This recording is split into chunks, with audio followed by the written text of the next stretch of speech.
This is Melissa McGinnis with Long Beach Local News. We're in the studio today. We have a very special guest, Stephen Downing. He's joining us from, you're kind of a freelance writer, aren't you? For the Beachcomber? I am a columnist, yes. You're also, can I say badass on air? You're a former Los Angeles Police Department Chief Deputy. Deputy Chief of Police, yes. And just an all-around really cool guy to know. Thank you for being here today. My pleasure. Okay, well, you did a just breaking news story about a month ago about the Jeannine Pearce scandal, which just caused a lot of waves and ripples in the city. Are you still getting feedback on that article? I get some feedback. I get a lot of questions of what's new and what do you know about it, and what do you think should be done about it. Yeah. Well, that's what we wanted to talk to you today about. So where is it at with this process? I know there was an investigation going. The chief of police had said that his investigation was finished. Where are we at now? Well, as I understand it, the chief of police said that they've conducted a big investigation. They've unfounded any special treatment. They found that there was just one small training thing.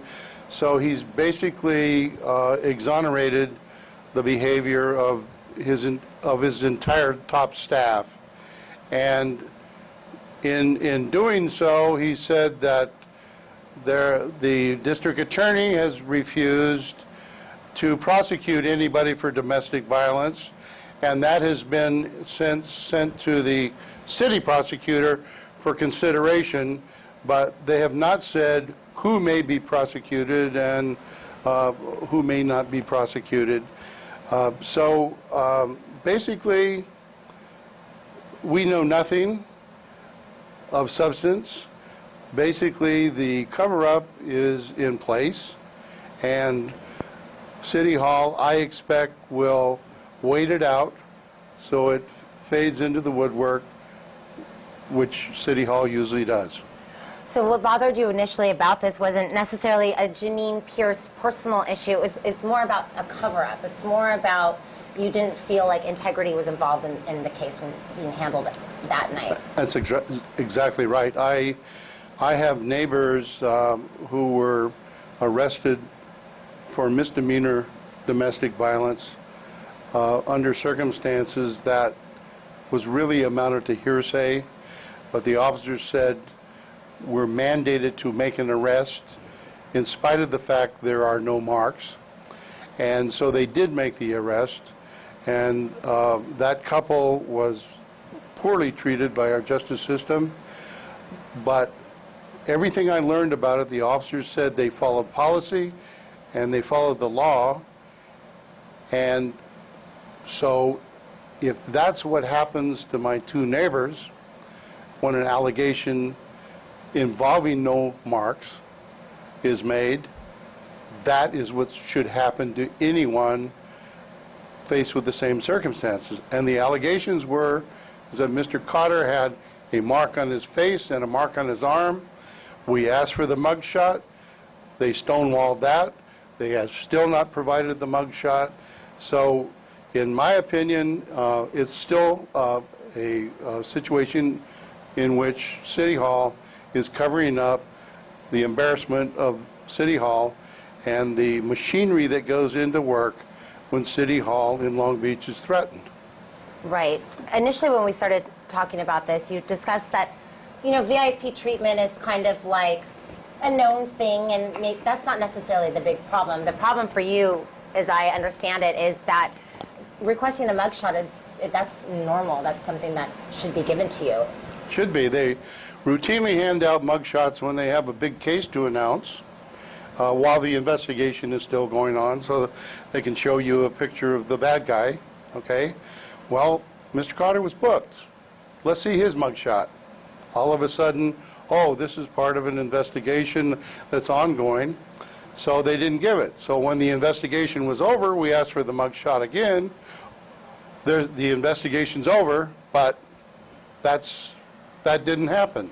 And isn't it also typical in a situation like this for the investigation to also be released? I'm party. Would you repeat that, please? Isn't it also typical for the investigation to be released, like the understandings or the recordings of the investigation, any kind of information related to what happened that evening, transcripts? Well, in this city, in a lot of cities, they use the police officer Bill of Rights as a means of saying, we can't tell you. But in this case, they have a large investigation.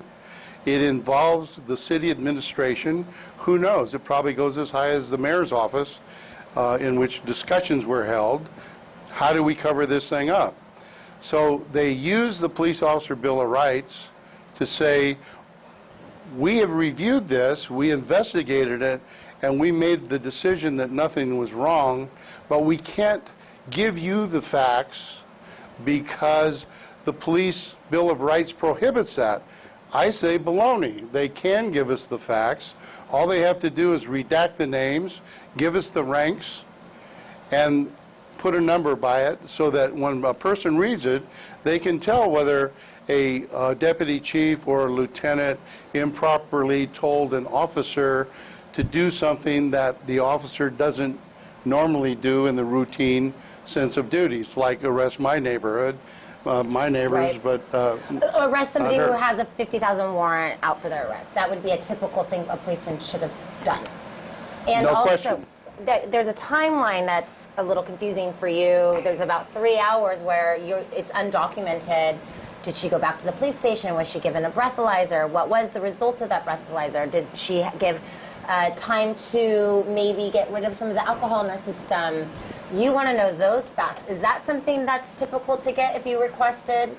you should be able to. You should be able to, in a situation like this, you should be able to see a report that says, yes, there was the officer smelled alcohol, the officer reacted properly and performed a field sobriety test. Then if he wants to corroborate that, he makes a breathalyzer test in the field, and then if he determines that the person's under influence, he takes them to the station to book them, but also to give them a more sophisticated test or to offer a blood or urine sample as part of the testing process. I think we should know that. And that has nothing to do with the police officer's Bill of Rights. We should know what the time frame of this situation involving an elected official in Long Beach. We should know it because we can know it about everyone else in Long Beach. Right, right. And a DUI charge, that's something pretty serious that sees a lot of people being really, truly affected, monetarily with their jobs. You said that she did have a breathalyzer. Is that confirmed that she... Has not been confirmed. I was told that she was given a breathalyzer and that it was .06. Well, that's under the presumed level of blood alcohol. However, when was she given it? If she was allowed to wait 3 hours and then take it, while 3 hours earlier, a .06 would have been a .11, which is over the presumed limit. Right.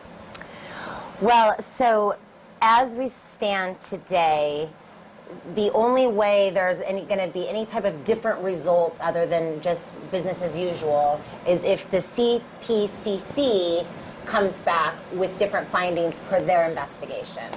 The CPCC most likely will not. I urge the CPCC at the top of the investigation to use their power, subpoena the officers, subpoena all the records, bring the officers in, put them under oath, and get their statement to protect the officers against retaliation. They did not do that. So the chief of police said he ran a quick investigation, a quick 300 hours of investigative stuff.